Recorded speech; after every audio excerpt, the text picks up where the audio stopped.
Tuhan, kita masih diberikan waktu, kesempatan sama-sama kita beribadah, memuji, menyembah Tuhan. Layanan yang akan dilayani Bro Baren sebagai pujian, host, dan saya sendiri sebagai moderator. Nanti firman Tuhan akan disampaikan oleh Bapak Pendeta. Temanya malam hari ini adalah mengenai kutuk atau berkat mengenai salib itu ya, saudara ya. Benar ya, Bro Aiki ya? Kutuk atau berkat. Semua orang tahu salib, tapi belum tentu setiap orang itu tahu dampak daripada salib tersebut. Ada orang yang berkat karena salib Kristus, tapi ada juga yang berdampak buruk terhadap salib itu. Itu tergantung, nanti kita coba dengarkan firman Tuhan apa yang disampaikan oleh Bapak ini.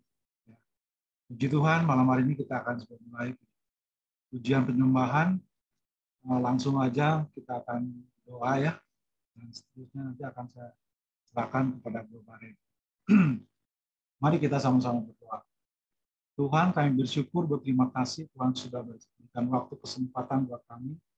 Malam hari ini Tuhan untuk memuji, menyembah Tuhan, berkumpul, berfellowship untuk kami bisa memuji, memuliakan nama-Mu Tuhan. Mari terlebih dahulu Kau sucikan kudusan kami, layakan kami Tuhan, supaya kami bisa memuji, menyembah Engkau dengan hati yang penuh sukacita.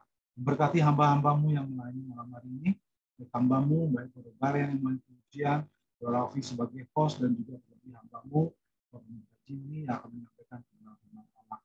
Mari Tuhan Yesus, Kau akan berkati kami semua, anggota AMC kami malam hari ini. Terima kasih, dan menyerahkan ibadah kami malam hari ini dari awal pertengahan sampai selesainya. Biarlah kuasa urapan Engkau hadir tengah-tengah kami. Terima kasih di dalam nama Tuhan Yesus. Dan ucap syukur malam hari ini. Haleluya. Amin. Saya lanjut aja. Silakan kepada Bro Baren. Silakan Bro. Ya, shalom, selamat malam AMC yang dikasihi Tuhan. Ya, kita berharap malam hari ini kita antusias ya. Kita akan segera datang pada Tuhan. Kita akan menyembah Tuhan sebelum kita juga mendengar firman Tuhan. Mari kita naikkan pujian pada Tuhan. Ku datang padamu membawa pujianku.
lihat kemuliaan yang kau sediakan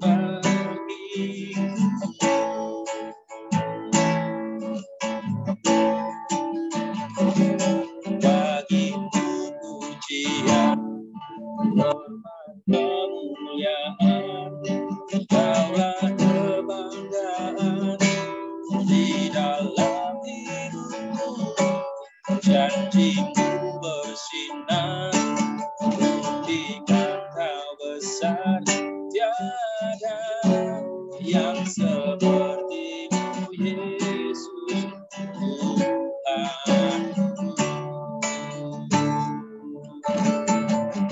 Tetap kita naikkan pujian dari awal. Datang padamu, membawa pujian, membawa pujianku, hanya kekuatan hadiratmu sanggup menjaga hatiku.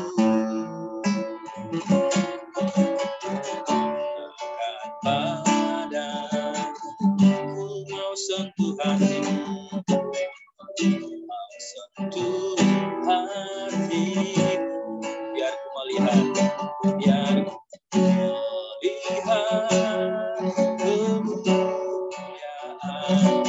yang kau sediakan bagiku.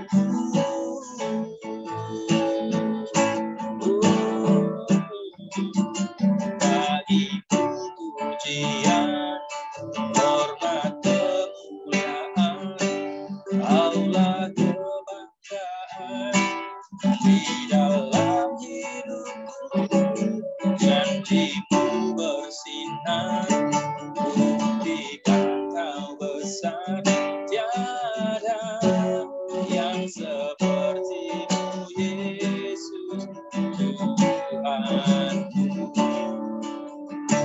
Bagimu pujian kami Tuhan, bagimu pujian, hormat, kemuliaan, kaulah kebanggaan di dalam hidupku, janjimu bersinar, buktikan kau besar, tiada yang sepertimu Yesus Tuhan.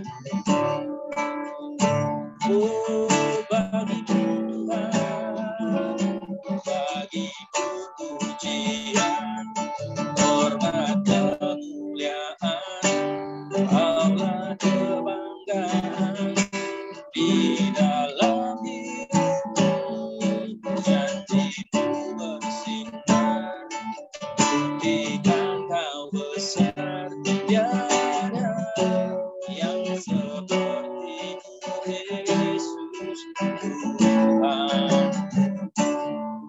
Sekali lagi katakan pada Tuhan, bagimu pujian, bagimu pujian, hormat, kemuliaan, kaulah kebanggaan di dalam hidupku, janjimu bersinar, buktikan kau besar, tiada yang sepertimu Yesus, tiada yang sepertimu Yesus,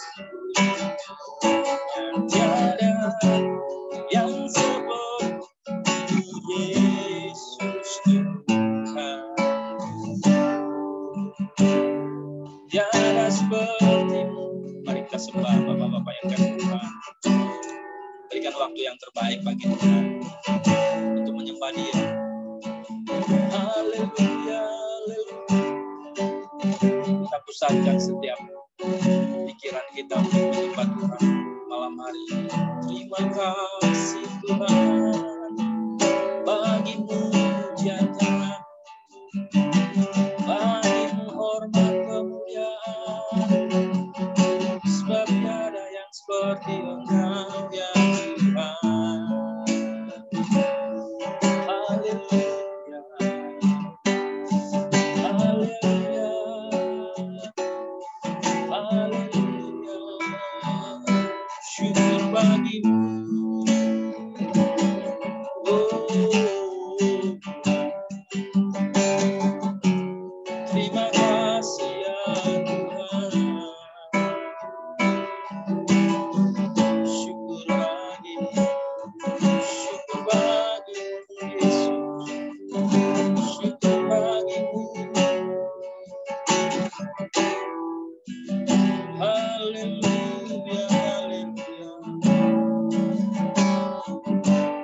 Haleluya, haleluya, haleluya.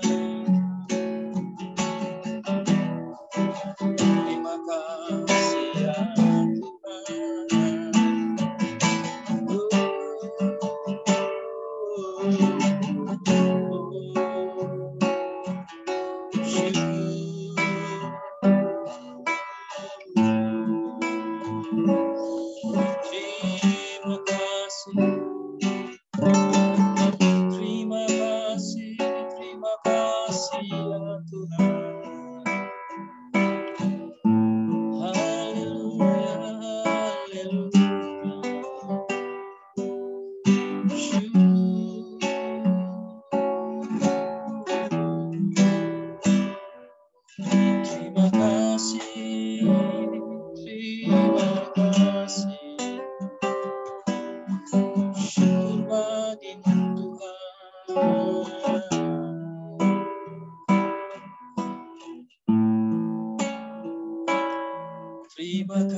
bagimu pujian, hormat, kemuliaan, Kaulah kebanggaan di dalam hidupku, janji-Mu bersinar, buktikan Kau besar, tiada yang seperti-Mu Yesus Tuhan. Tiada yang seperti-Mu Yesus Tuhan.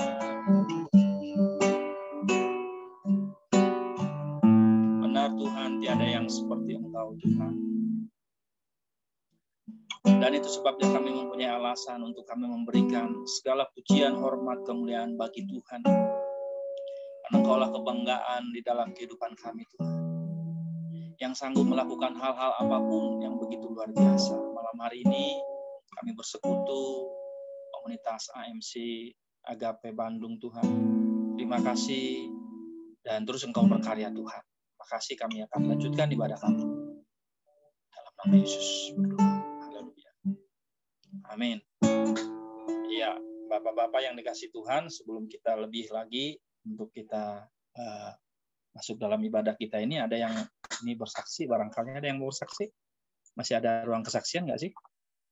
Barangkali mungkin ya, silahkan Bapak-bapak.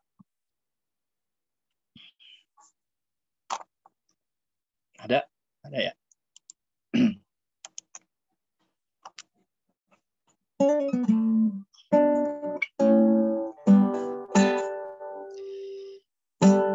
Nggak ada tanda-tanda. Ada ya, oke, kita akan lanjut ya. Mari kita siapkan hati kita untuk menerima firman Tuhan. Bapak-bapak yang dikasihi oleh Tuhan, sahabat AMC, momen-momen saat ini kita tahu bahwa momen Paskah, Tuhan memberikan sejarah yang begitu hebat, yang begitu luar biasa, sampai dunia ini tercengang dengan karya penebusannya atas kita semua. Bersyukur kalau kita ada kesempatan ini semuanya semata-mata karena karya Tuhan. Tadi pagi saya katakan bahwa memang di kitab Roma pasal 3 itu yang tadinya kita dimurkai karena kita tidak mendapati satupun kebenaran dalam diri kita. Tetapi semuanya adalah kebobrokan yang ada dalam diri manusia. Dikatakan seperti layak untuk dimurkai. Tapi kalau kita melihat mengikuti di pasal 5 dalam kitab Roma, semuanya hasil pembenaran, kasih karunia diberikan kepada kita. Bersyukur punya Tuhan Yesus yang begitu hebat, yang begitu luar biasa. Dan itu sebabnya mari kesempatan ini Bapak-bapak yang kasih Tuhan, berikan hidup kita sepenuhnya kepada Tuhan untuk menyembah Dia.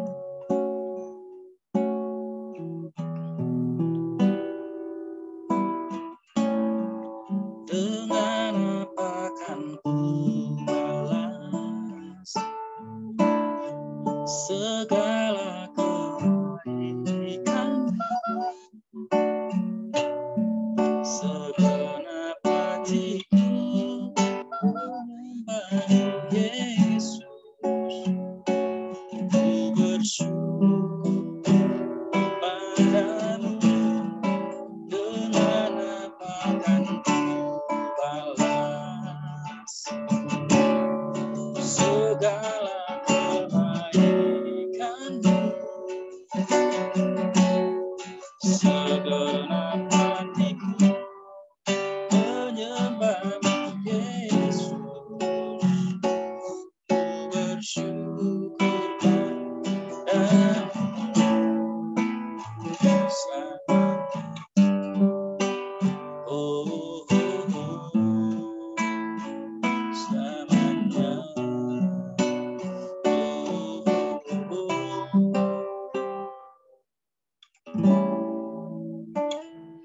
kasih Tuhan Yesus.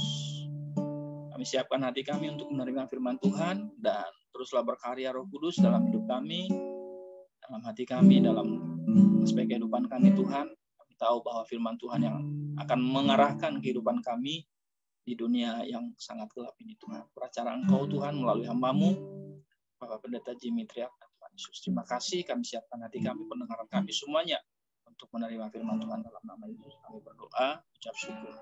Setiap kita yang percaya katakan, saya serahkan kepada host dan juga kepada hamba yang lain. Terima kasih Bro Waren untuk pujian kebenarannya. Sebentar kita akan lanjut mendengarkan firman Tuhan. Saya langsung aja ke Jimmy. Silakan Pak. Ya. Langsung aja Pak Jimmy. Ya, terima kasih Pak Rahmat. Ya, selamat malam semuanya. Shalom. Ya, pertama-tama saya ucapkan selamat hari Paskah ya.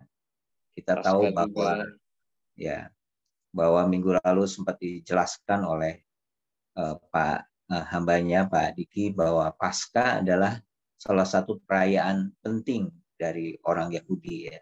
Nah, akhirnya itu dihubungkan dengan Paskah dalam pengertian kematian dan juga kebangkitan Kristus bagi kita ya. Nah, kata Paskah artinya lewat dari maut ya. Kita tahu itu lewat peristiwa di mana waktu tulah ke-10 diberitakan kematian anak sulung ya. Nah, orang Yahudi akan mengalami hal yang sama, kematian anak sulung, jika mereka tidak mempersembahkan anak domba Paskah. Nah, bagi mereka yang mengorbankan anak domba Paskah dan ada tanda darah di ambang pintu rumah mereka, malaikat maut yang hadir datang itu melewati rumah mereka yang ada tanda darah. Nah, kita bersyukur bahwa kita bukan lagi anak domba binatang, tapi kita sudah menerima sebuah anugerah di mana anak domba Allah, anak domba Paskah yang sudah menyerahkan hidupnya bagi kita. Ya, mari kita bersama-sama akan merenungkan sesuai dengan tema yang ada. Saya persilahkan untuk saya sudah share materinya, PowerPoint-nya bisa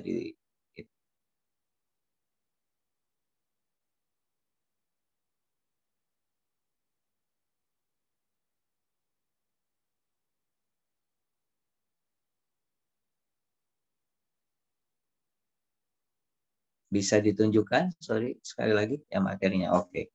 Ya. Nah, ini tema malam hari ini atau yang menjadi renungan atau yang kita akan pikirkan bersama adalah tentang salib. Itu adalah kutuk atau berkat. Ya. Nah, kita tahu bahwa salib adalah salah satu cara yang paling kejam atau salah satu cara yang paling keji untuk menghukum bagi para penjahat-penjahat ya, penjahat dalam bentuk berbagai macam kejahatan, dan mereka yang melakukan banyak kejahatan, mereka akan menerima penghukuman yang begitu sadis, begitu kejam, yang kita sebut dengan yang namanya penyaliban. Ya. Nah, sekarang pertanyaannya, salib itu kutuk atau berkat? Ya. Next, silakan. Nah, dalam Galatia pasal 3, ya, ayat 13 sampai 14, coba kita baca bersama-sama sekali. Dikatakan ini, Kristus setelah menebus kita, ya perhatikan, Kristus telah menebus kita dari kutuk hukum Taurat, ya, dengan jalan menjadi kutuk karena kita. Jadi katanya Kristus telah menebus kita, ya, dari kutuk hukum Taurat dengan jalan menjadi kutuk karena kita, ya. Sebab ada tertulis, terkutuklah orang yang digantung pada kayu salib. Ya, ayat 13 mengatakan bahwa Kristus menjadi kutuk, ya, dia menerima kutuk karena kita. Ya. Jadi kalau pertanyaannya apakah salib itu kutuk atau berkat? Nah, bagi Kristus salib adalah kutuk karena dia menerima kutuk karena kesalahan dan dosa kita. Dari katakan Yesus menjadi kutuk karena kita. Sebab ada tertulis, terkutuklah orang yang digantung pada kayu salib. Dan kita tahu bahwa Yesus tidak bersalah, dia tidak pernah melakukan dosa dan kesalahan, tapi dia tergantung di kayu salib oleh karena fitnah, ya, oleh karena Mereka memfitnah Yesus sehingga Yesus harus tergantung di kayu salib. Nah, berikutnya dikatakan, Yesus Kristus telah membuat ini. Jadi Tuhan Yesus telah membuat ini, ya, karya salib ini, supaya di dalam Dia berkat Abraham sampai kepada bangsa-bangsa lain, sehingga oleh iman kita menerima roh yang telah dijanjikan itu. Nah, bagi Kristus salib itu menjadi kutuk karena kita. Tetapi bagi kita yang percaya kepada Tuhan Yesus, dikatakan bahwa Yesus membuat kutuk itu dan sampai kepada kita, kita menerima yang namanya berkat. Berkat yang dijanjikan kepada Bapak Abraham. Aku akan menjadikan kamu bangsa yang besar, kata Alkitab. Kamu akan diberkati. Kamu akan menjadi termasyur.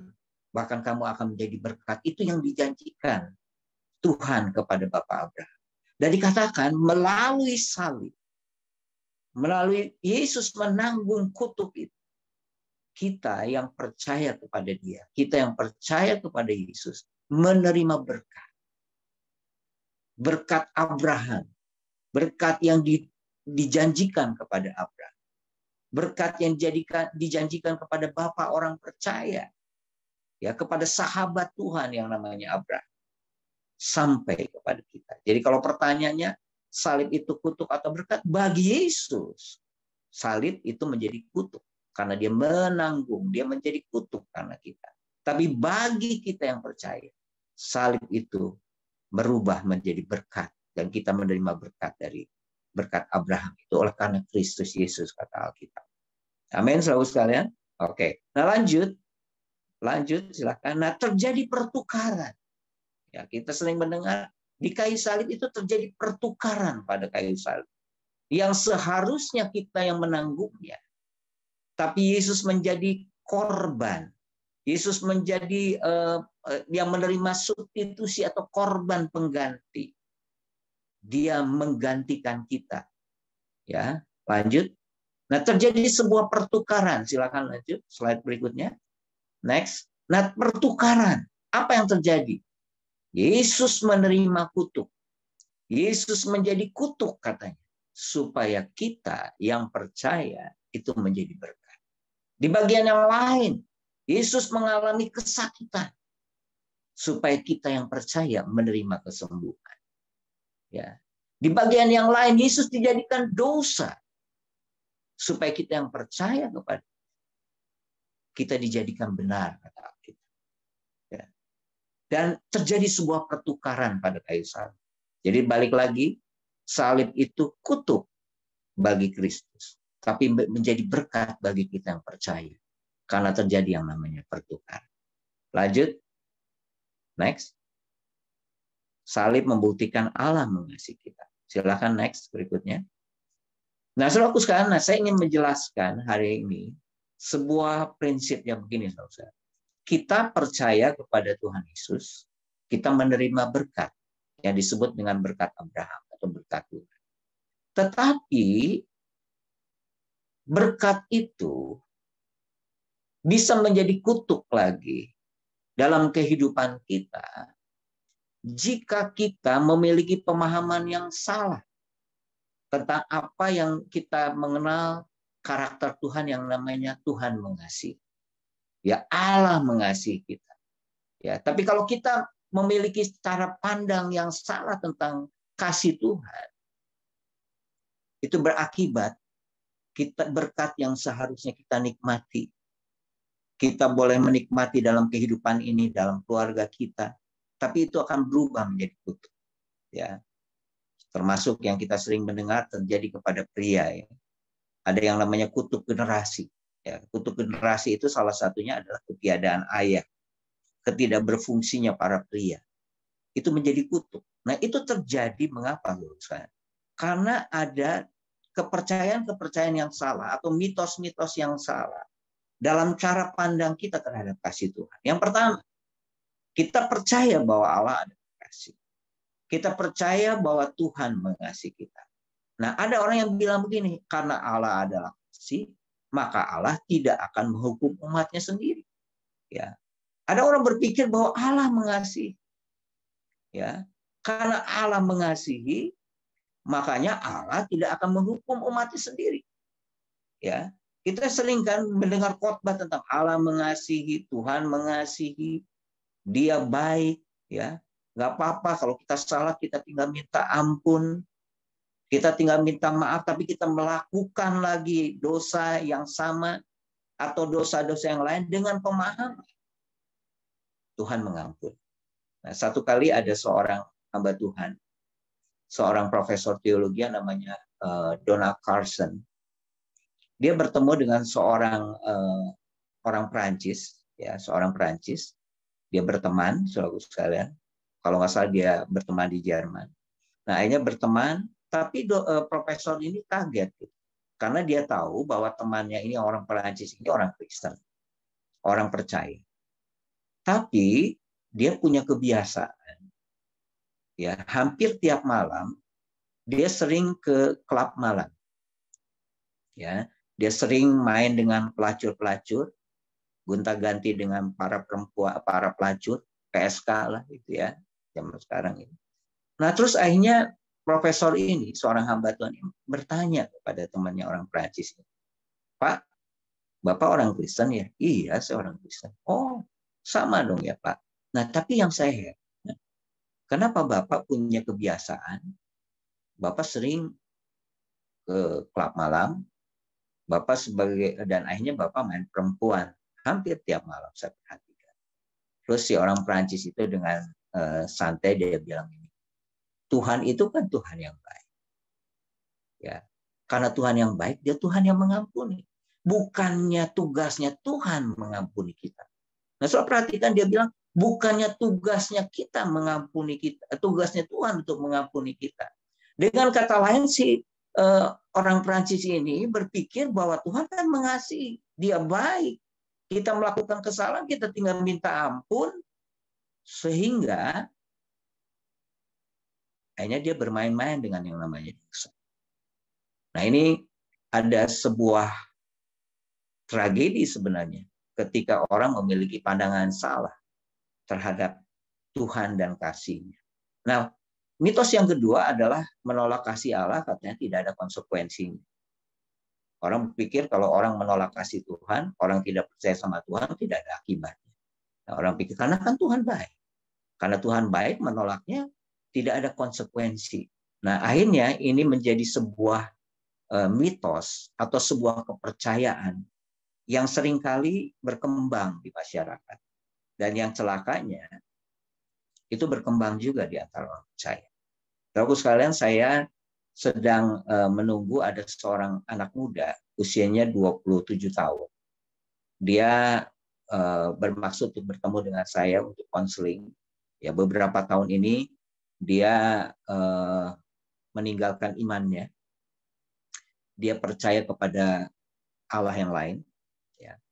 Tapi yang menyedihkan adalah sebelum dia berpindah kepada iman yang lain, dia dulu adalah seorang Kristen, seorang pemain musik di satu gereja. Nah, gereja ini adalah gereja yang mengajarkan tentang kasih karunia, ya, tentang grace, tentang kasih karunia. Tapi kasih karunia yang tadi saya bilang, kasih karunia yang murahan, yang selalu mengajarkan engkau nggak apa-apa, kalau engkau salah berkali-kali pun nggak apa-apa, tinggal engkau minta ampun kepada Tuhan, Tuhan ampuni. Ya. Dan akhirnya si anak muda ini, kebetulan dia teman sekolah dari anak saya, si anak muda ini selalu bilang, nggak apa-apa kok, jatuh bangun dalam dosa juga kan kita tinggal minta ampun sama Tuhan. Bahkan saya pernah mendengar ada satu gereja di aliran yang lain, yang hampir mirip, yang bilang kita nggak perlu doa lagi. Kita tidak perlu, bahkan tidak perlu minta maaf lagi, kan Tuhan tahu kondisi kita. Kita nggak perlu minta ampun pun Tuhan tahu keadaan kita. Nah, inilah yang saudaraku sekalian yang menjadi bahaya. Ketika berkat itu akan menjadi kutuk bagi kita. Ketika orang mulai bermain-main dengan yang namanya dosa. Saudaraku sekalian, kasih Tuhan itu dalam istilah teologi itu mengenal adalah kasih Tuhan itu bersifat paradoks. Apa tuh paradoks? Paradoks itu adalah dua hal yang kelihatannya bertentangan. tapi sebenarnya sama-sama benar, ya. Atau dua prinsip kebenaran yang kelihatannya bertentangan, tapi sebenarnya dua-dua sama benar dan saling meneguhkan. Contoh, kasih dan keadilan. Kasih Tuhan dengan yang namanya kekudusan Tuhan. Tadi Bro Barem menjelaskan tentang murka Tuhan. Nah, murka itu terjadi kepada apa? Kepada yang namanya dosa, kepada yang namanya kesalahan. Ya. Nah, hari ini saya ingin supaya kita mulai mengerti, saudara sekalian, bahwa anugerah yang Tuhan berikan lewat kasih-Nya bukan berarti kita mempermainkan anugerah itu. Karena berkat itu akan berubah menjadi kutuk dalam hidup kita, dalam keluarga kita, dalam generasi ini, khususnya untuk para pria. Ya. Jadi ini mitos yang salah. Allah adalah kasih, maka Allah tidak akan menghukum umatnya sendiri. Tuhan nggak akan menghukum. Terus orang bilang menolak kasih Tuhan, ya tidak ada konsekuensinya. Ya, nah saya akan menjelaskan dalam beberapa ayat berikutnya. Silahkan lanjut. Nah, saudaraku sekalian, kita perlu mengerti ada yang tadi saya bilang kasih dan keadilan itu paradoks. Dua kebenaran, dua prinsip kasih Tuhan atau karakter Tuhan. Yang pertama kasih Tuhan dan keadilan Tuhan. Ini sesuatu yang tidak bertentangan. Sesuatu yang saling meneguhkan sebenarnya. Kalau kita bicara salib itu berbicara dua hal. Jadi bukan hanya berbicara tentang kasih Tuhan saja, tapi bicara tentang keadilan Tuhan. Keadilan Tuhan itu menjelaskan bahwa Dia adil. Dia suci. Jadi Dia menjatuhkan hukuman mati bagi kita yang berdosa. Jadi dosa itu harus dihukum. Ya, kesalahan dosa harus dihukum. Dan Allah adil, dosa harus dihukum. Dan hukumannya adalah kematian kekal. Nah, tapi Tuhan dengan kasih-Nya, harusnya kita yang menerima penghukuman itu. Harusnya kita yang dijatuhkan hukuman, disalibkan itu. Tapi Tuhan menjadi tumbal, menjadi korban pengganti. Nah, Dia mengasihi. Dia mati ganti kita di kayu salib. Harusnya kita yang menerima penghukuman itu. Tapi karena kasih-Nya Dia menggantikan kita. Jadi salib itu berbicara tentang kasih Allah, tapi salib juga berbicara tentang keadilan Allah. Ya, Allah kita adalah Allah yang hidup dalam sistem yang benar, saudara sekalian. Ya, jadi bukan Allah yang seenaknya itu kita bisa permainkan. Lanjut, silakan. Slide berikutnya. Nah, saya ingin kita baca dalam Keluaran. Ya, saudara lihat saja di sini. Nah, ini kejadiannya adalah setelah Musa marah ketika dia sedang berada di gunung Tuhan. Dia memegang dua loh batu karena lihat kelakuan umat Israel yang menyembah lembu emas. Ya, mereka menyembah lembu emas itu, mereka menyebutnya sebagai Allah Yahweh. Ya. Nah, Musa marah, akhirnya dilemparlah batu itu, dua loh batu. Akhirnya Tuhan memerintahkan Musa untuk membuat loh yang baru, loh batu yang baru. Nah, sementara itu Tuhan bicara begini. Nah, ini soal perhatikan, ini menarik sekali. Berjalanlah Tuhan lewat dari depannya dan berseru. Ya, jadi dikatakan berjalanlah Tuhan lewat dari depannya dan berseru. Tuhan, Tuhan. Ya. Yahweh, ya. Yang ngomong ini bukan Musa. Yang ngomong ini Tuhan sendiri yang ngomong. Jadi Tuhan ngomong sendiri tentang siapa dirinya. Ya. Ini bukanlah ekspresi kesombongan karena seolah-olah Dia pencipta, Allah yang berdaulat seenaknya. Tapi Tuhan mau menegaskan kepada kita tentang sifatnya Tuhan. Ya, Tuhan, Tuhan. Dikatakan apa? Allah penyayang dan pengasih, panjang sabar, berlimpah kasih-Nya dan setia, yang meneguhkan kasih setia-Nya kepada beribu-ribu orang, yang mengampuni kesalahan, pelanggaran, dan dosa. Jadi Tuhan berkata, inilah Tuhan, inilah sifat Tuhan, inilah karakter Tuhan yang sesungguhnya. Dia penyayang, Dia pengasih, panjang sabar, Dia Allah yang mengampuni. Lanjut, ayatnya dilanjut. dalam slide berikutnya. Tetapi, saudara perhatikan, tidaklah sekali-kali membebaskan orang yang bersalah dari hukum, yang membalaskan kesalahan bapa kepada anak-anaknya dan cucunya, kepada keturunan yang ketiga dan keempat. Saudara sekalian, Tuhan memperkenalkan dirinya, kalau ayat yang ke-6 tadi, dia Allah yang penuh dengan kasih, panjang sabar, berlimpah kasih, Tuhan yang mengampuni.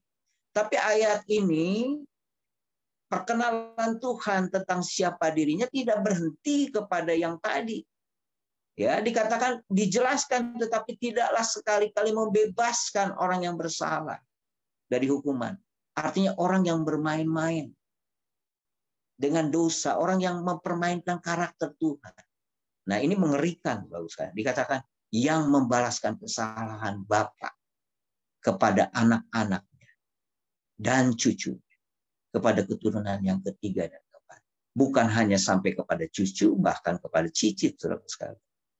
Jadi ngeri juga ketika orang mempermainkan karakter Tuhan. Ya, ayat ini menjelaskan seperti itu. Oke, lanjut. Nah, ini menjelaskan. Nah, saudara sekalian, ayat yang ke-6 tadi itu bicara tentang kasihnya.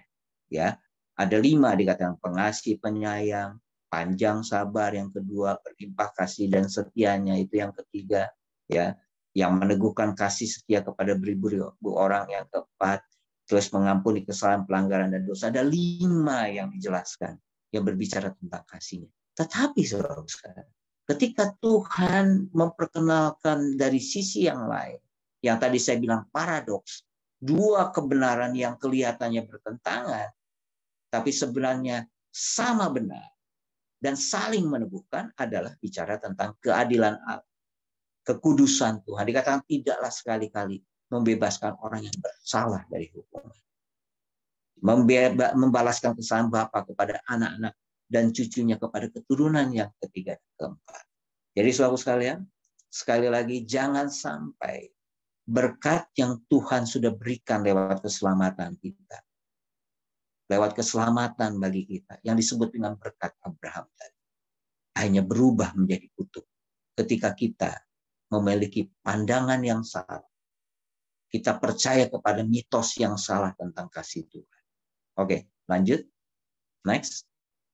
Ya, saudaraku sekalian, dalam Roma 11 ayat 22, ini menarik juga. Rasul Paulus yang banyak menjelaskan tentang anugerah, kasih karunia, kasih itu, dia menjelaskan ayat ini. Sebab itu, dikatakan apa? Perhatikanlah, apa katanya? Kemurahan Allah. Jadi ada yang pertama yang perlu diperhatikan, yang perlu dikonsentrasikan, perlu difokuskan. Yang pertama adalah bicara tentang kemurahan Allah. Istilah lain dari kasih Allah. Tetapi dikatakan ini, perhatikanlah kemurahan Allah dan juga apa? Kekerasannya. Ini bicara tentang keadilan, kesucian Tuhan.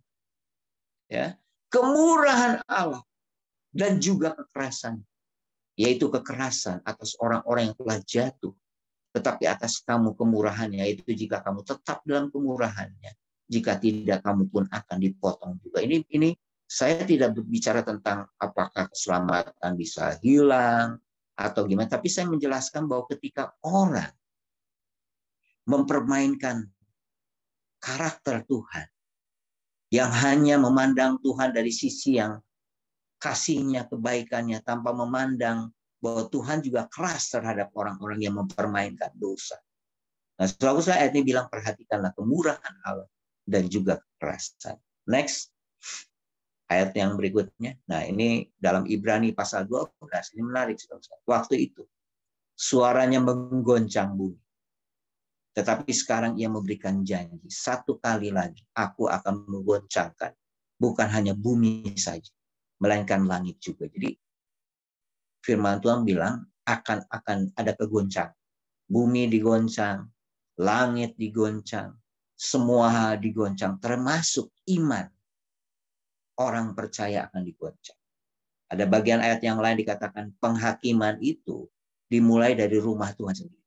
Sebelum Tuhan menghakimi dunia, sebelum Tuhan menghakimi orang-orang yang tidak percaya, yang menolak Tuhan, Tuhan akan berurusan pertama kali dengan orang-orang yang percaya. Dikatakan terus, melainkan langit juga. Ungkapan satu kali lagi menunjuk kepada perubahan, pada apa yang dapat digoncangkan. Karena ia dijadikan supaya tinggal tetap apa yang tidak tergoncang. Tujuan dari kegoncangan ini adalah supaya nanti tinggal tetap yang ada satu hal atau hal yang tidak tergoncang. Ya, silakan lanjut. Next lagi.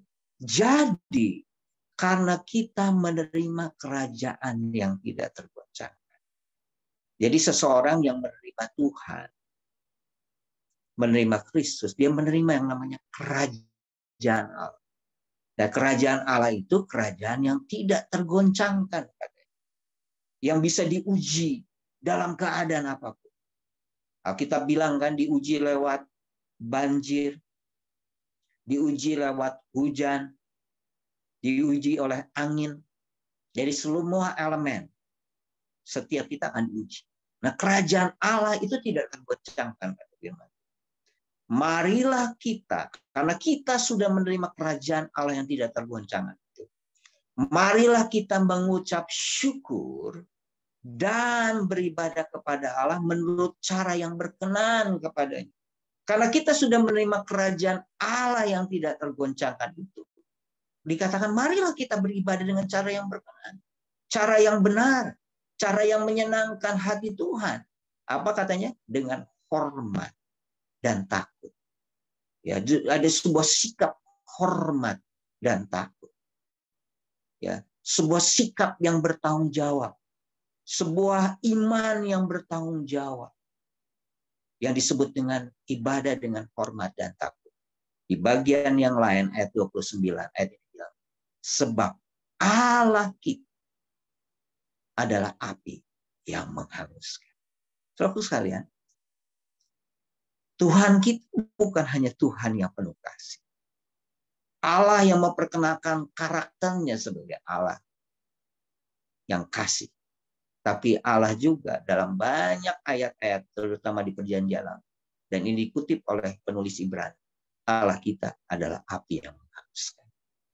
Jadi artinya ketika orang mempermainkan Tuhan, mempermainkan yang namanya dosa, mempermainkan kasih Tuhan, dia akan berhadapan dengan Tuhan yang adalah api yang menghanguskan. Next. Nah, kita akan belajar ini. Ya, ini ayat terkenal sekali. Ya, Yohanes 3 ayat 16. Tapi kita akan baca sampai ayat 18. Ya. Karena begitu besar kasih Allah akan dunia ini. Ya. Ini berita tentang kasih Tuhan. Ya, kalau dalam Indonesia karena begitu besar, tapi dalam terjemahan aslinya karena sangat besar kuasa Tuhan. Memang kata begitu itu menggambarkan sebuah kekaguman betapa besarnya kasih Tuhan atas kita. Sehingga Ia telah mengaruniakan anaknya yang tunggal.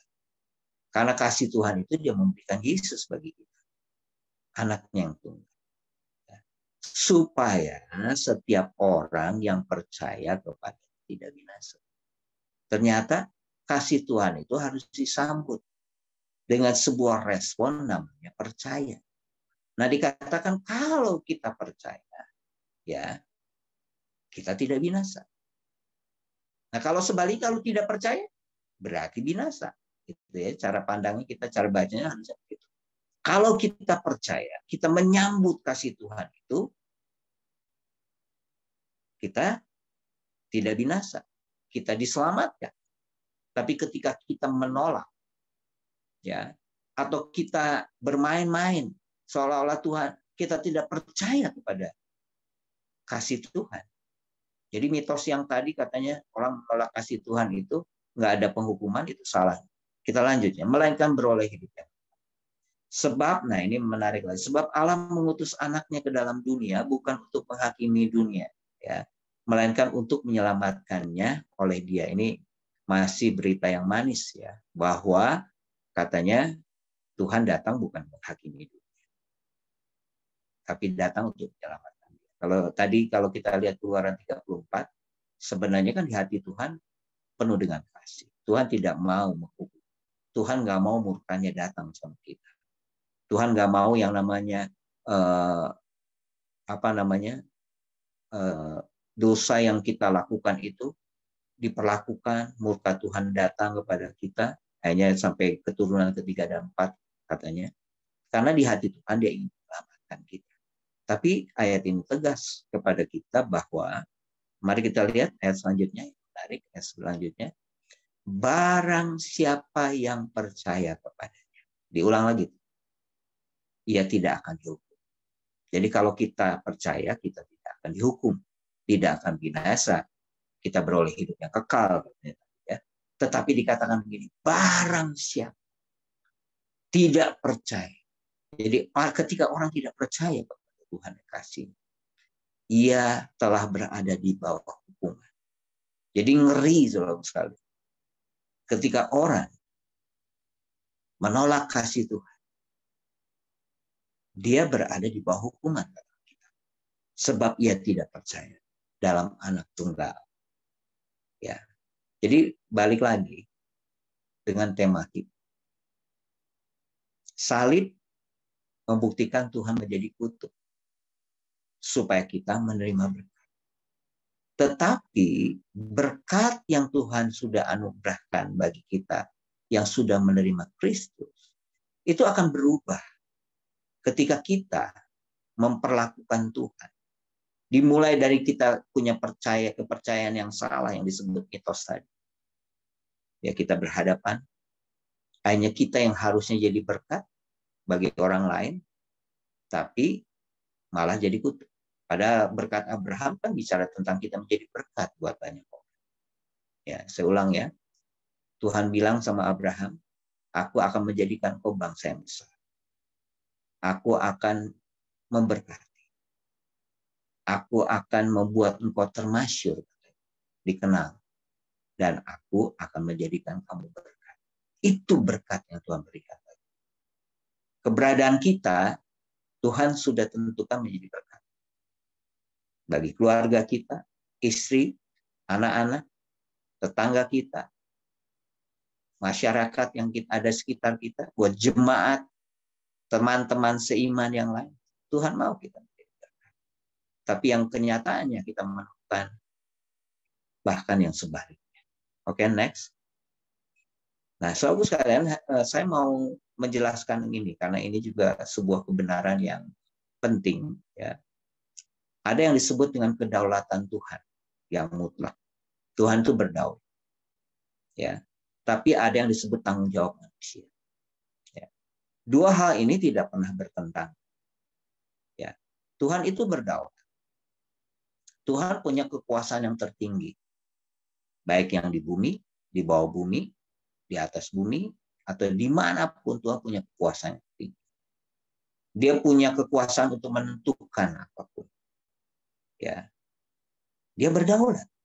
Nah, kalau orang percaya kepada kedaulatan Tuhan, itu membuat iman kita menjadi aman sebenarnya. Karena Tuhan kita Tuhan yang memelihara kita.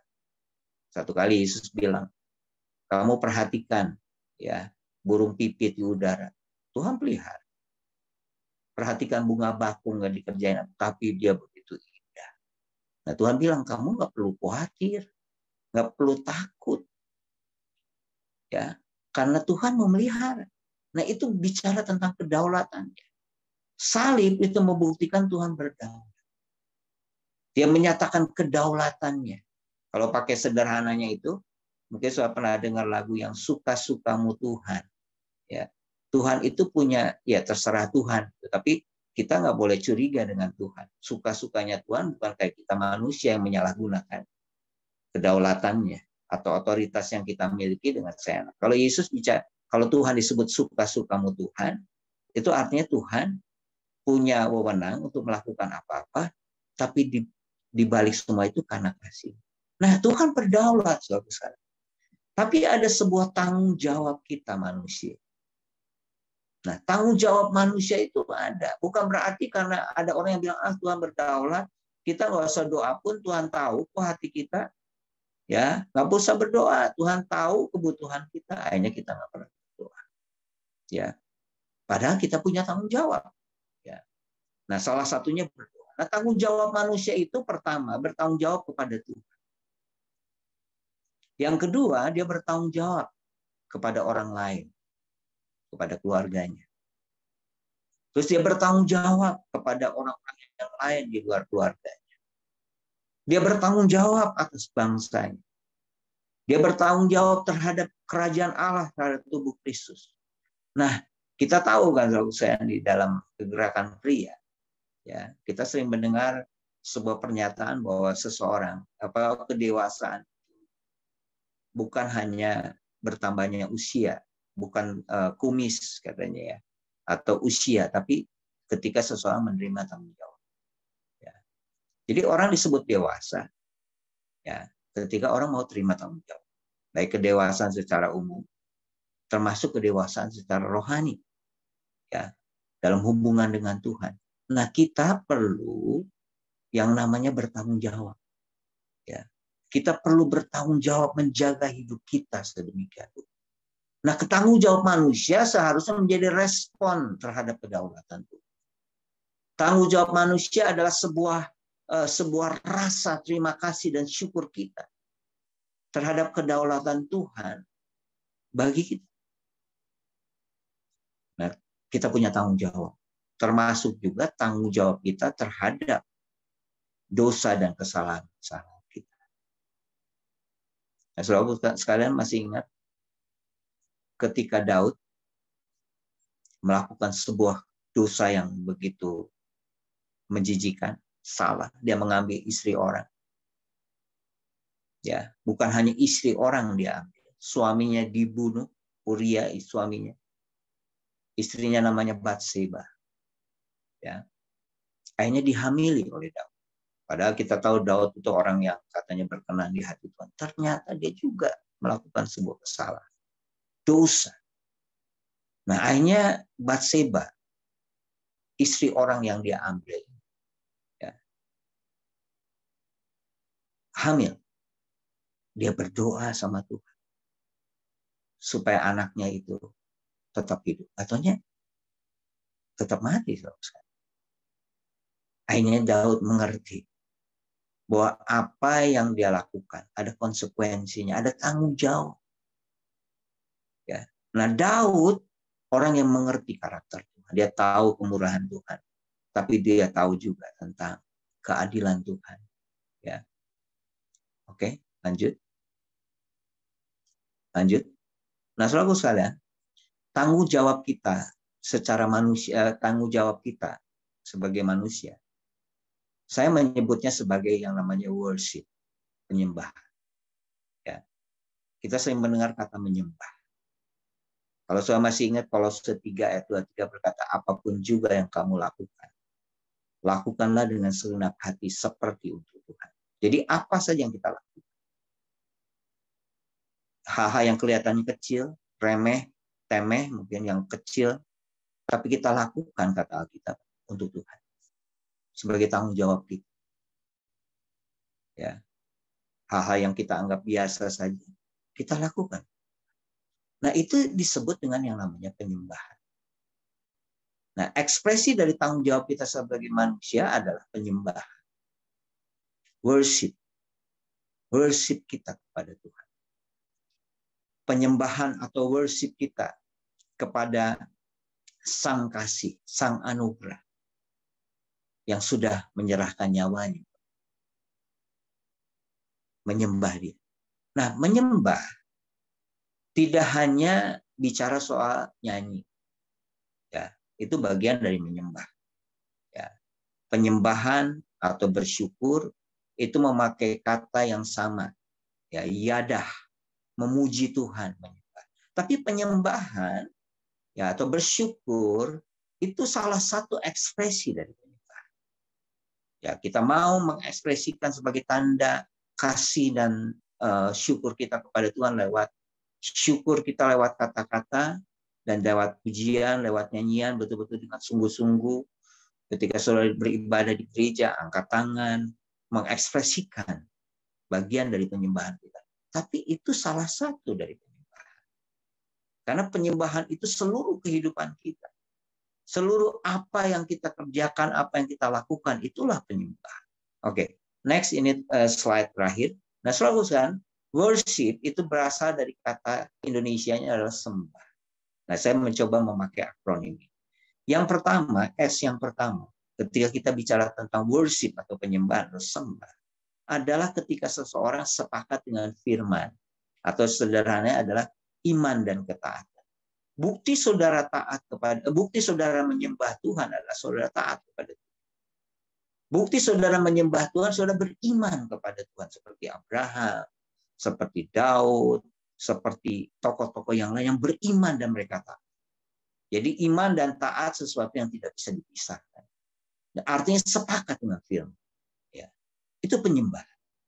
Jadi ketika saudara taat, ketika saudara beriman, ketika saudara bertanggung jawab dalam kehidupan ini, baik secara pribadi, keluarga, kepada Tuhan, dan semua terhadap kantor saudara, bagi saudara yang bekerja, terhadap usaha saudara, itu artinya saudara sedang menyembah Tuhan.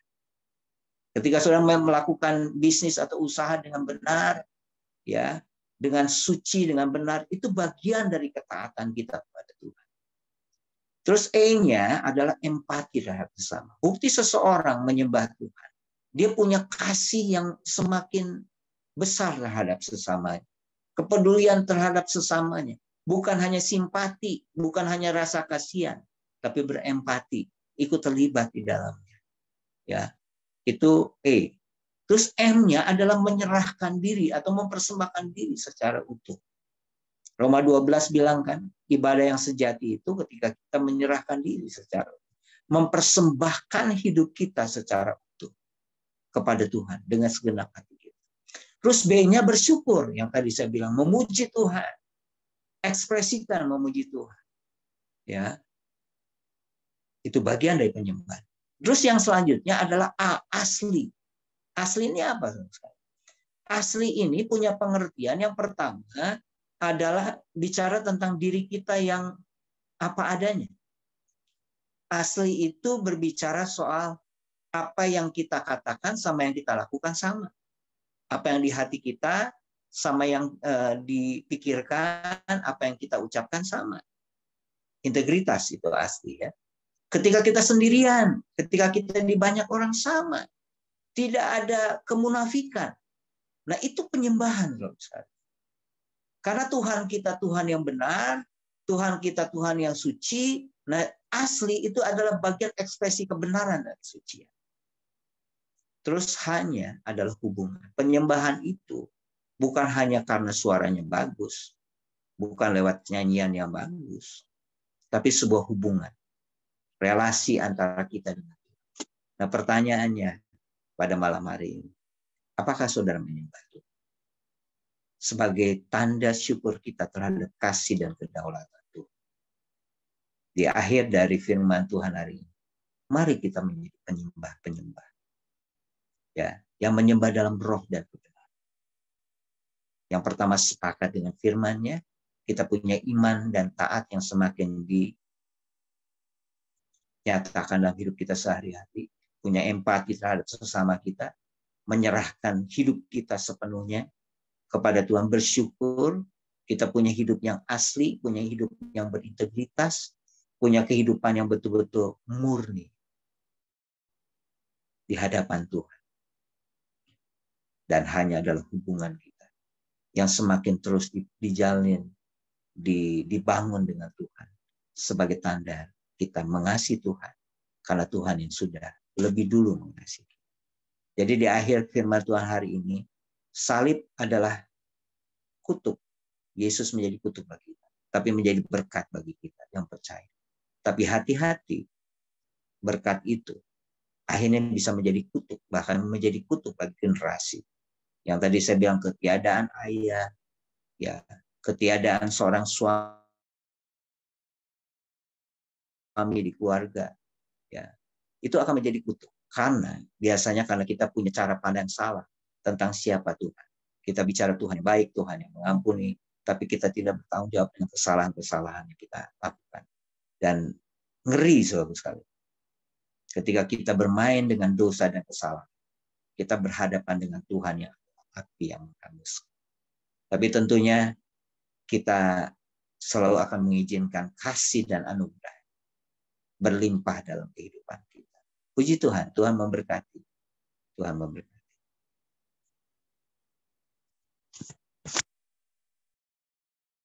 Ya, saya serahkan kepada Pak Rahmat. Terima kasih Pak Jimmy untuk firman Tuhannya. Sungguh sangat memberkati kami semuanya, bagaimana kita juga boleh memahami arti daripada salib, tutup bagi Tuhan sendiri, dan berkat buat kita bagi orang yang percaya, dan berkat yang kita terima juga bisa menjadi kutuk ketika itu mitos-mitos yang salah dalam melakukan apa yang Tuhan mau kita lakukan. Terima kasih Pak Jimmy untuk firman Tuhannya. Sebentar kita akan tutup Pak sebelum kita masuk ke dalam jawab. Ya. Kita akan doa dulu untuk firman Tuhan yang sudah disampaikan oleh Pak Jimmy. Mari kita berdoa. Tuhan, kami bersyukur, berterima kasih untuk firman Tuhan yang sudah kami dengar malam hari ini. Biarlah kami juga memahami dan berpaham akan firman Tuhan, akan kematian daripada Kristus menjadi kutuk buat Engkau dan menjadi berkat buat kami, dan biarlah pengorbanan yang Engkau telah lakukan itu Tuhan benar-benar boleh kami pegang dan bertanggung jawab untuk kami boleh melakukannya sesuai dengan kehendak dan rencana-Mu, supaya kami juga boleh hidup sesuai dengan perkenanan Engkau Tuhan, dan kami boleh hidup dan boleh menyembah Engkau Tuhan segala kehidupan kami Tuhan, supaya menjadi berkat bagi kemuliaan nama-Mu. Memberkati buat Pak Jimmy yang sudah menyampaikan firman Tuhan.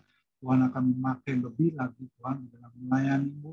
Tuhan tambahkan hikmat, marifat, kewahyuan yang baru kepada beliau Tuhan, supaya melalui pelayanan yang beliau lakukan dan kerjakan, banyak jiwa-jiwa, banyak pria-pria yang dipulihkan, banyak pria-pria yang mengalami pemulihan yang luar biasa.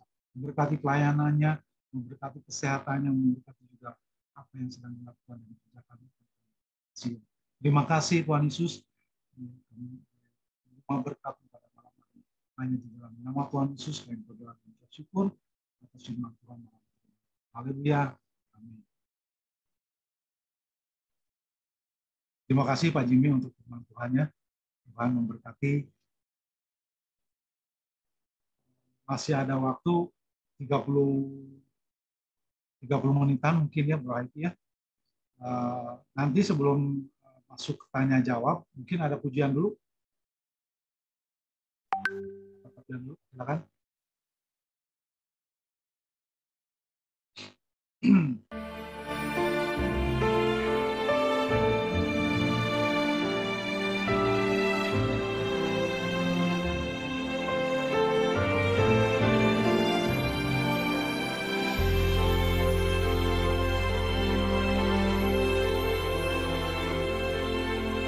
Hanya Kau Tuhan di hidupku, Kau berikan hidup yang baru. Darah-Mu menyucikan, pulihkan hatiku. Ku nyatakan Kaulah segalanya. Engkaulah sumber pengharapan, kuasa-Mu sanggup menyembuhkan.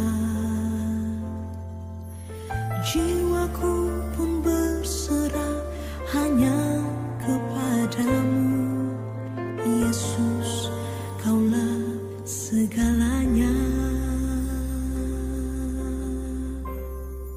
Karena salib-Mu ku hidup, karena salib-Mu ku menang. Engkau yang berkuasa, sanggup untuk melakukan mujizat-Mu di hidupku.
Tuhan sekalian,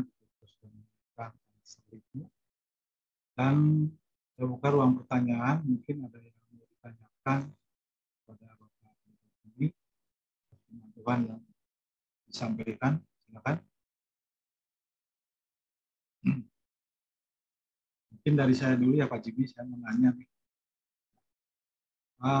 Sebetulnya tuh peristiwa penyaliban Tuhan Yesus itu kalau kita tarik ke belakang gitu ya, pasti Tuhan itu udah tahu bahwa dia akan disalibkan ketika manusia itu sudah berdosa gitu ya.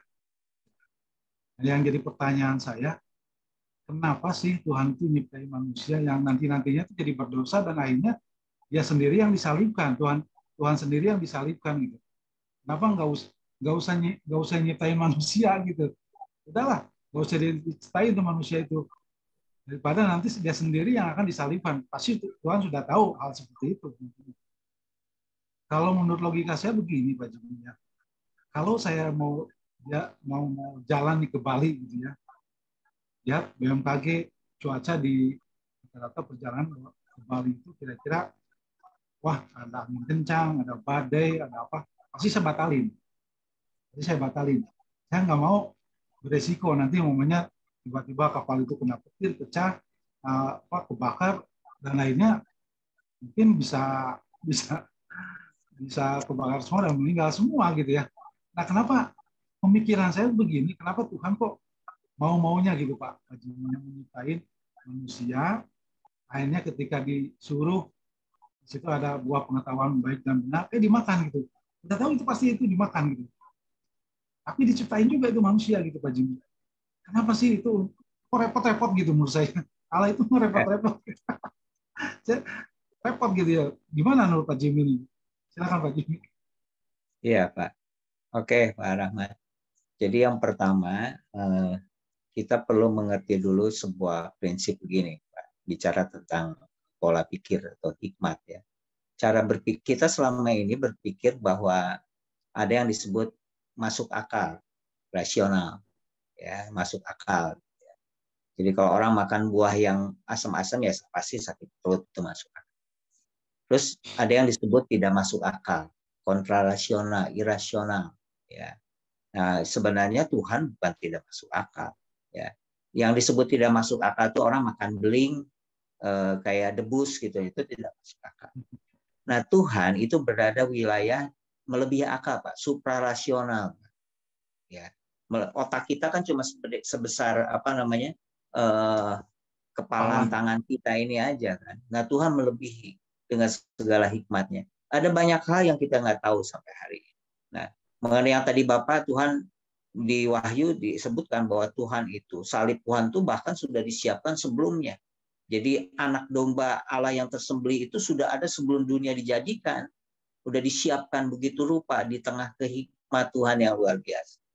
Nah, ada banyak hal kita nggak tahu. Tapi kenapa Tuhan izinkan? Udah tahu itu, tahu manusia akan jatuh, tapi Tuhan izinkan yang namanya buah pengetahuan baik dan jahat dimakan. Nah, saya cuma hanya bilang sebatas yang saya mampu katakan bahwa Tuhan mau kita tuh nggak jadi robot, Pak. Tuhan mau kita beribadah atau menyembah Tuhan itu dengan kemauan kita, dengan hati kita, dan Tuhan mau mendewasakan kita. Ya. Jadi justru kita diciptakan segambar dan serupa dengan Tuhan itu karena Tuhan ingin kita bertumbuh. Kan sasaran target kita orang percaya kan serupa Kristus. Dewasa serupa dengan Kristus, serupa dalam karakter Kristus. Itu Pak. Tapi dalam banyak lain saya pasti banyak kali kita nggak tahu karena Tuhan itu hikmatnya kita nggak tahu Pak. Ya, mungkin itu yang saya bisa jawab Pak Rahman. Mana Pak?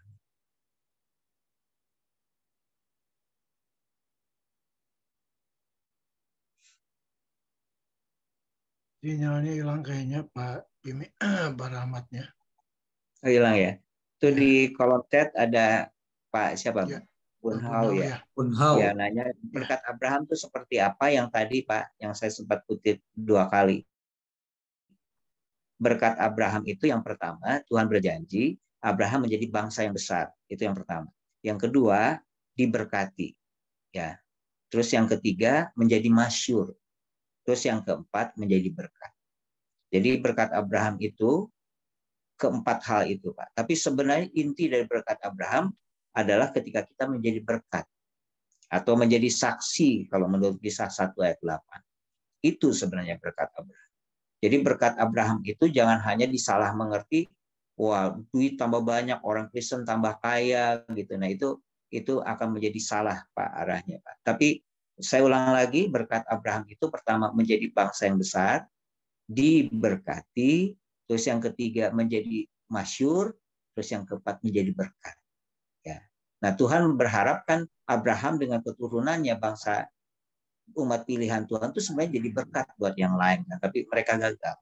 Nah akhirnya dalam pemahaman perjanjian baru Tuhan punya harapan besar terhadap gereja Tuhan untuk menjadi berkat bagi yang lain, Pak. Itu yang disebut berkat Abraham, Pak.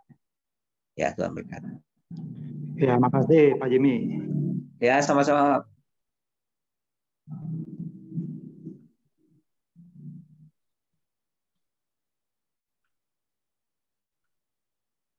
Bro Rahmatnya baru bergabung lagi nih, bentar ya. Silakan Bro Rahmat.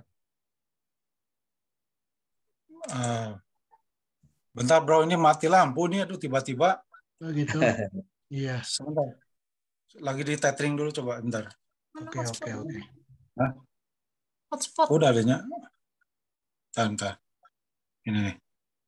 Nah. Passwordnya Oh, ada cahaya. Ada cahaya, Bro. Ada cahaya kemuliaan, Bro. Apa salahnya? Oh, satuan panel.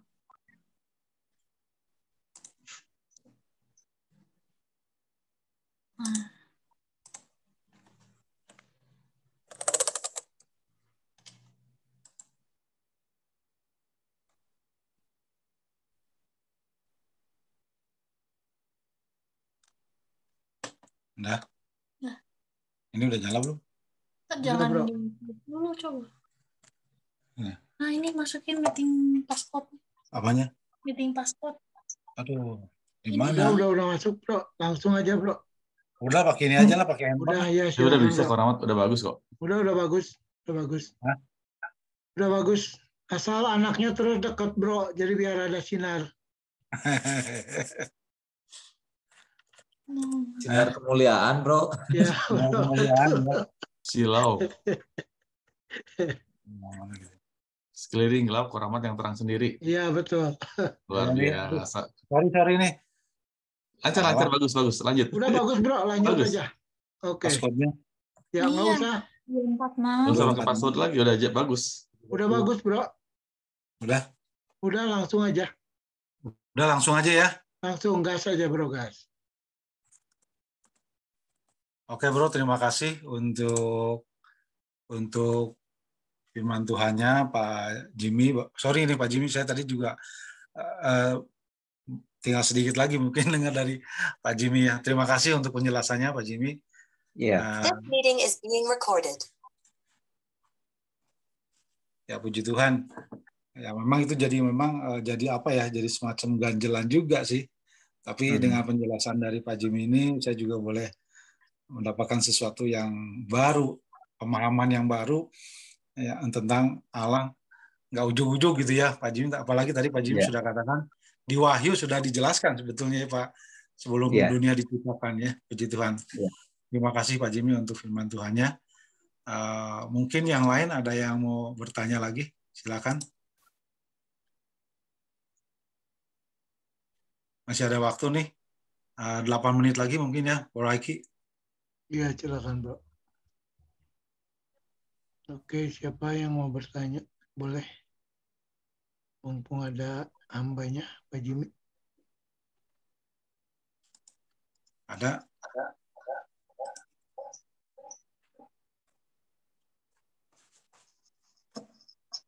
Ada ngerti semua kayaknya, Bro. Nggak ada ya, Bro? Oke, kok. Ini jadi kacau nih pakai handphone, pakai laptop. Jadi ini nih. Harus dimatiin salah satu itu tabrakan sinyalnya. Harus dimatiin salah satu kayaknya. Iya. Coba yang komputer dibuka dulu, Pak Rahmat. Kalau yang komputernya bisa, matiin yang HP. Ya. Ya Bro, bentar Bro. Ini saya matiin dulu Bro. Aduh ini rada Pak belit jadinya.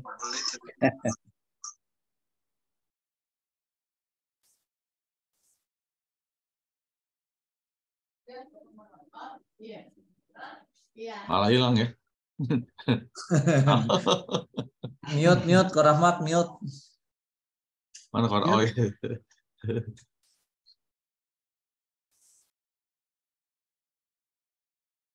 Sambil menunggu ada yang mau bertanya. Pak Andreas mau bertanya, Pak Andreas? Jangan malu.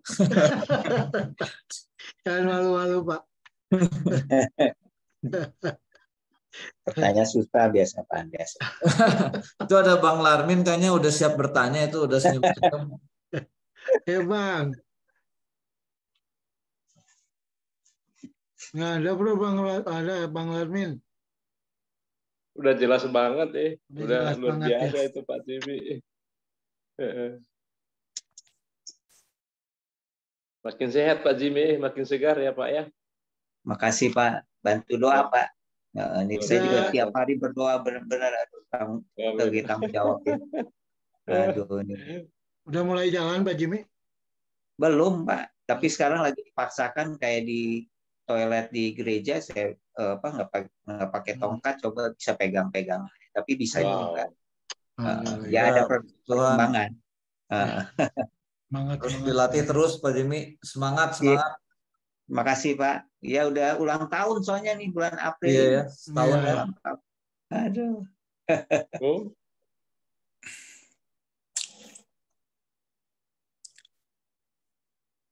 Nggak ada ya kayak yang bertanya Bro ya? Kayaknya udah pada ngerti semua Bro.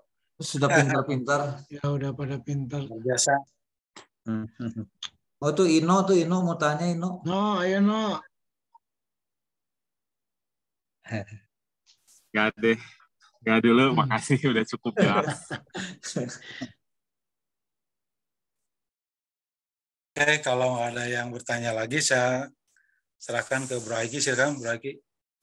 Oke Bro, makasih Bro Rahmat buat jadi moderatornya. Makasih juga buat Bro Baren, makasih Bro Rapi, Bro Yusman juga yang sudah menjadi multimedia, dan buat Pak Jimmy Triatna yang sudah menyampaikan kebenaran firman Tuhan yang sungguh luar biasa. Malam hari ini saya merasa diberkati sekali tentang salib ya. Bulan ini, bulan April, di gereja kita terus membahas tentang salib, ada karya salib, ada kemuliaan salib, ada banyak tentang salib yang dikhotbahkannya. Dan malam hari ini juga saya merasa bersyukur bahwa Kristus telah menebus kita dari kutuk supaya di dalam Dia kita menjadi berkat, dan ada pertukaran ya. Saya merasa diberkati dengan tentang berkat dan kutuk ini, dan kita yang seharusnya binasa, Kristus yang menanggungnya ya. Kita belajar untuk selalu meresponi tentang kebaikan Tuhan, tentang kasih Tuhan. Jangan sampai berkat yang Tuhan sudah nyatakan itu menjadi kutuk buat kita, dan jangan sampai kita mempermainkan kasih Tuhan ya. Kita belajar bahwa ada kedaulatan Tuhan dan ada tanggung jawab kita sebagai manusia untuk kita belajar saling mengasihi ya. Mengasihi sesama vertikal dan horizontal ya. Dan mengasihi Tuhan dan mengasihi sesama itu adalah salib. Dan saya juga bersyukur malam hari ini tentang worship, yaitu kita sebagai anak-anak Tuhan yang mungkin setiap orang bisa bernyanyi tapi tidak semua orang bisa untuk menyembah ya. Malam hari ini kita belajar untuk worship, belajar untuk bersyukur, sepakat dengan Tuhan, empati terhadap sesama, dan kita harus mengenalkan diri ya secara utuh kepada Tuhan, bahwa dan kita harus bersyukur, kita harus punya integritas, dan kita punya hubungan yang baik sama Tuhan dan sama. Puji Tuhan, makasih Pak Jimmy, thank you buat sharing firman Tuhannya yang begitu memberkati kami semua. Dan saya juga berterima kasih buat sahabat-sahabat AMC yang begitu setia, selalu hadir setiap Zoom, setiap hari Kamis. Bersyukur buat Bang Larmin, buat teman-teman AMC, buat yang mungkin ada Pak Robi juga ya. Terima kasih buat sama-sama. Terima kasih buat thank you Pak Robi buat supportnya. Puji Tuhan, dan saya akan membacakan pengumuman AMC minggu depan, seminggu ke depan. Saya pengumuman AMC setiap pagi ada doa pagi via Zoom di link Zoom yang sama, dari hari Senin sampai hari Sabtu jam 5 sampai jam 6 pagi. Saya juga mengundang sahabat-sahabat AMC untuk bisa bergabung dalam doa pagi ini, karena doa pagi ini sangat memberkati kita, sangat sebelum kita melakukan aktivitas, sebelum kita melakukan segala sesuatunya, kita datang pada Tuhan. Dan ketika kita datang pada Tuhan, saya percaya Tuhan akan selalu menjaga, melihara, menolong kita. Selanjutnya hari Minggu kita akan dilayani oleh Bapak Pendeta Lukas Rizkiawan MTH dengan tema pengharapan di balik keputusasaan ya. Hari Minggu ibadah raya dibagi 3 bagian, jam 6 pagi, jam 7.45 dan jam 4 sore. Kita juga sama-sama bisa hadir dalam ibadah raya hari Minggu. Selanjutnya persembahan kolektif AMC boleh dipersembahkan melalui rekening persembahan AMC, nomor rekening 67651755503 Bank BCA atas nama Bapak Mutia Utama. Untuk minggu depan, karena sudah memasuki hari raya dan hari raya Idul Fitri, jadi banyak teman-teman mungkin yang udah liburannya, jadi maka kegiatan AMC untuk kedepannya ditunda dulu, dan nanti ada pengumuman selanjutnya. Mungkin itu aja pengumuman dari saya, dari AMC. Dan untuk doa penutup, saya minta Bang Larmin untuk menutup ibadah Zoom malam hari ini. Silakan Bang Larmin. Ya. Tuhan Yesus memberkati. Kita akan akhiri Zoom kita yang luar biasa ini. Terima kasih Tuhan untuk pertemuan kami yang luar biasa. Kami boleh dibekali lagi Tuhan, supaya kami semakin luar biasa Tuhan dalam hidup ini. Dan kami boleh merasakan betapa pengorbanan Tuhan Yesus dalam hidup ini, bukan dengan kata orang saja, tapi kami menikmatinya Tuhan. Terima kasih bagi hamba-hambamu yang sudah melayani kami semuanya. baik hamba-Mu Pak Jimmy Triatna yang menyampaikannya dengan gamblang. Kami bersyukur Tuhan untuk kesehatannya semakin dipulihkan, mukjizat penciptaan hingga boleh kembali melangkah melayani Tuhan kemanapun Tuhan utus, khususnya untuk GPPS Indonesia, Jawa Barat, dan dimanapun Tuhan. Juga kami tetap doakan Agape Men's Ministry, juga GPPS Agape, GPPS, semua GPPS di Jawa Barat ini boleh maju bersama-sama, saling bergandeng tangan satu yang lain. Terima kasih Tuhan Yesus. Terima kasih Bapa, hingga kami diberkati dan menjadi berkat. Jika sebentar kami akan berpisah dari Zoom ini Tuhan, tapi anugerah-Mu tetap menyertai kami. Terima kasih Bapa Surgawi, perlindungan-Mu nyata bagi kami. Hingga esok pagi kami boleh bangun kembali dengan tubuh yang sehat dan kembali menyembah Tuhan sebagai wujud kami mengasihi Tuhan. Saudaraku, mari kita angkat tangan kita, terimalah berkat. Tuhan memberkati engkau dan melindungi engkau. Tuhan menyinari engkau dengan wajah-Nya dan memberi engkau kasih karunia. Tuhan menghadapkan wajah-Nya kepadamu dan memberi engkau damai sejahtera. Berkat Abraham, Ishak, dan Yakub, berkat keselamatan dari Yesus Kristus, serta persekutuan dalam Roh-Nya yang kudus, itulah yang menyertai menguatkan kita sampai Maranatha, sampai Tuhan datang menjemput kita dan kita masuk di surga yang mulia. Dalam nama Yesus Kristus kita berdoa dan mengucap syukur haleluya. Amin. Amin. Thank you semuanya. Haleluya. Pak Jimmy, makasih Pak Jimmy. Terima kasih Kamu buat hamba-hambanya yang Pak Robi. ya, thank you.